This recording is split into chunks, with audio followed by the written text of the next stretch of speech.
What's the latest on the situation? Sarah, earlier on when you were speaking to our colleague Peter Ndoro about 30 minutes ago, you had said that there were still sounds of gunfire. Is that still the case at the moment? Well, as you can see, darkness has set in now in Nairobi. It's just after 7 p.m.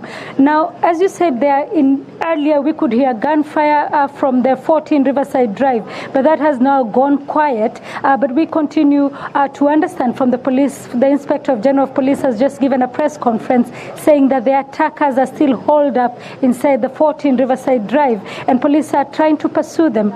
We still do not know how many there are. We do not know about the casualties, but what we know also is that the rescue efforts are underway. And where we are standing now, if you can see just behind me, is the police vehicles and ambulances that have been moving in and out of 14 Riverside Drive, taking to hospital some of those who have been injured in today's attack. Do we have a toll of the number of those that have been injured? I know you said we don't have the full details of the casualties, but even a sense of a possible death toll. Well, I counted 5 dead bodies. I do not know if that number has gone up. Like we said, the attack was going on about half an hour ago. What we know, I saw a lot of injured people being moved out of the 14 Riverside Drive into ambulances, waiting ambulances, and into hospitals. Just to give you a picture of what we are talking about, the 14 Riverside Drive has 5 blocks. There is a hotel that has accommodation. We don't know how many beds it has. It has conference rooms. There is also a hotel where most of these bodies that I'm talking about, the 5 bodies, were a restaurant. There is also a pastry, kind of a bakery, where people can come in and sit and have a cup of coffee with their pastries and come out.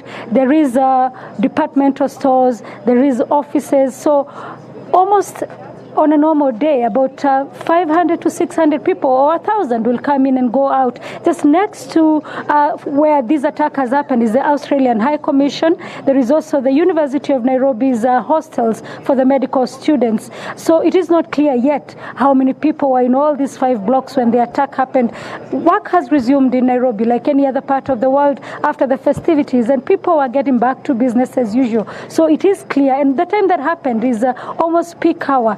People were in their offices, people were going on in their meetings. A lady we spoke to actually said they had just come from holding a meeting in their office when the attack happened.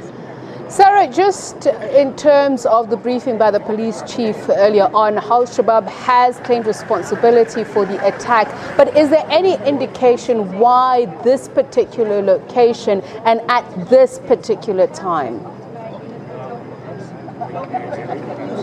Well, this particular location is frequented by expatriates. It has a hotel and also it is a bit out of town. Nairobi is known for traffic jams. So this is a very convenient place for anybody who wants to hold a meeting out of the hustle and bustle of the city. It is also next to the Australian High Commission. It has some of the best restaurants in Nairobi, so to speak. It has a very nice French restaurant where you can come in for pastries and coffee. So it is likely that these are some of the things that the attackers could have looked at. Now, just to understand the significance of the day today is the 3rd anniversary of the El Ade attack. El Ade attack is an attack on the Kenya Defense Forces in Somalia about 3 years ago, where we understand 67 Kenya Defense Forces troops died in that attack. It is also the attack also comes a day after a court in Kenya ruled that 3 suspects in the Westgate Mall attack, in which 67 people died 5 years ago,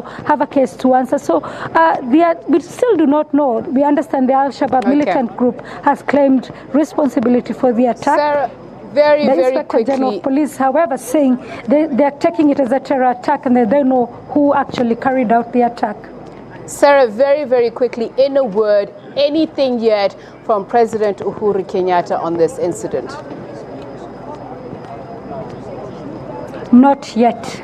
All right, thank you very much, Sarah Kimani, our correspondent who is in Nairobi, Kenya. And of course, we will catch up with her later on. But Stephen, we are looking at